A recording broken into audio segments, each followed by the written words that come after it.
প্রিয় সাথী, প্রিয় বন্ধুরা, আপনাদের মনের দুয়ারে, ভালোবাসার দরবারে আবার একটি ব্লগ ভিডিও নিয়ে এলাম। আমাদের মাঠে এই প্রাকৃতিক সৌন্দর্য যেন তুলে ধরেছে, তারই আজকে ভিডিও। চাষিরা কিভাবে চাষ করছে, কিভাবে মাঠে আছে, তারই আজকে ভিডিও দেব। আপনারা ভালো থাকুন, সুস্থ থাকুন। নমস্কার। আসলে গল্প ঠিক নয় আর আবৃত্তিও নয়, টুকরো টুকরো দৃশ্যগুলো চোখের সামনে ভেসে উঠছে। আমরা জীবনানন্দ দাশের কবিতায় দেখেছি আমাদের গ্রাম বাংলার প্রাকৃতিক চিত্র। সেই চিত্রের সাথে সাথে আমরা দেখছি একটি আদিগন্ত মাঠ, যে মাঠ কিছুটা সবুজ আভায়, বৃষ্টির ফোঁটায় তার সবুজকে আরও সবুজত্ব এনে দিয়েছে। আমরা রবি ঠাকুরের কবিতায় তাল গাছ পড়েছি। আমরা সেই তাল গাছের সারির পাশ দিয়ে এই মুহূর্তে চলেছি। সত্যিই তাল গাছ যেন এক পায়ে দাঁড়িয়ে আছে, আর মাঠের দুদিকে মাঠ মুখো চাষির দল আসতে শুরু করেছে।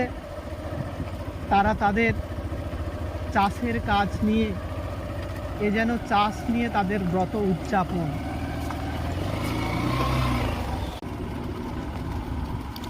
হাই দোস্ত, আমরা ঘুরতে আসছিলাম। ভালো তো? হ্যাঁ, শশা লাগাইছি, শশা বাড়ি গিয়েতে। শশা কেমন হচ্ছে? না, এই তো মানে ভেড়ায় উঠছে, ও গাছেই উঠছে, একই টাইমের গাছ। গাছের কন্ডিশন ভালো তো?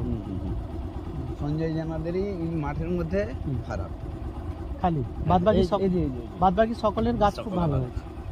আচ্ছা, ঠিক আছে, ঠিক আছে, আসছি। আসছি তাহলে।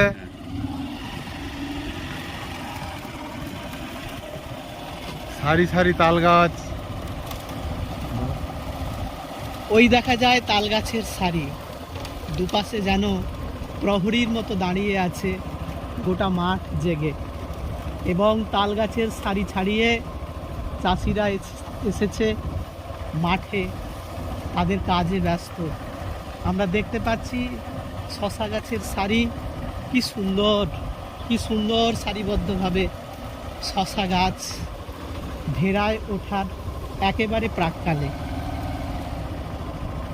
যে কথায় বলছিলাম, দিগন্ত বিস্তৃত মাঠের একেবারে শেষ সীমায় আকাশ যেন গাছেদের চুমু খাচ্ছে।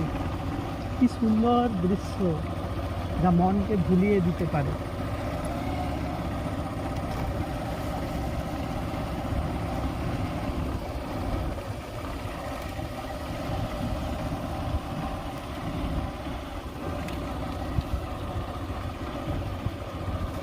ওই